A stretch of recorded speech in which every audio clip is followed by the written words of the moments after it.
geediga doonka waaya doon galaba waa noocee waagii guduta waxuu golaha keenaye inkastoon ka gaabsiyo lahaa gabayba hataysid goor walbaba waxbaa kugu qasbad gocasha reentaye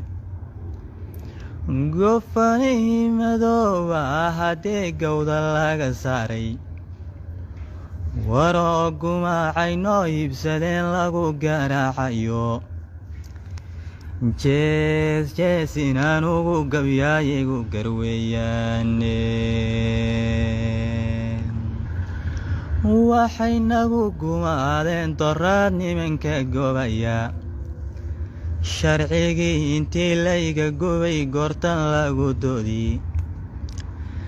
adoo geed qabow jiifa oo garaw ka ray saaray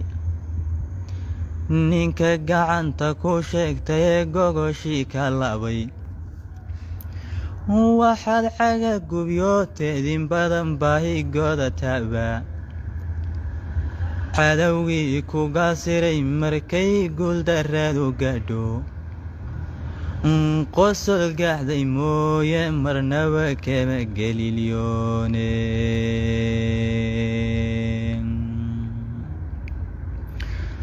qosol gaxday mooye marnaba kama gelilyoone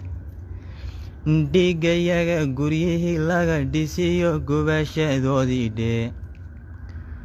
nabsigay doraad naga gurteen godolsigiisii dhe guuldarraan dhammaan doonin iyo gogol dhiigeedii dhe gablan iyo halaag daba socdiyo geeri foolxuma dhe garoon lagu hardami doono iyo guri xoolaadeed dhe allaylehe gadiyaan la rabay galabta weeyaan dhe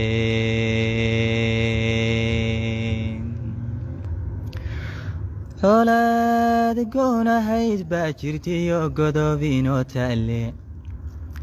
jab kastoo ku gaadhiyo wixii nabar lagu geysto galladee bahay weeye iyo gulamahadiye annagoo raggaad gowracdeen gabanadoodiya war haddaad go'aysaan haddoo laydin galay maanta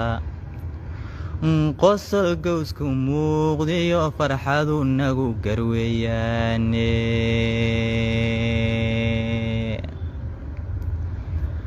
qosol gowsku muuqdiyo farxadii nagu garweeyaane markaan goomana shalay kuwii gudunta noo haystay ee nagu gabood falay haddii uu nabsigu gaadhay ee bahay dayuuskii gardaran gulu fidin waaye inaan dhamac galool saaray iyo gubata mooyaane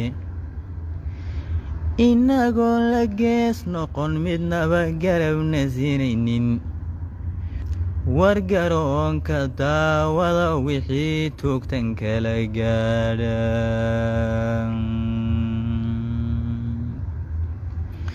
midkoodina abaal nooma gelin gabawar mooyaane iyaga isku kay garabsan jiray goortanka horowe hallaysgalo gantaalkuna hadhocon gutayay hadhine oo midkoodna guullama hoyde ha isguumadeene geeridooda waan doonayaa labada geesoode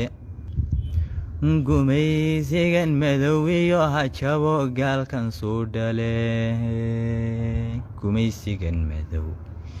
iyo hajabo gaalkan suu dhale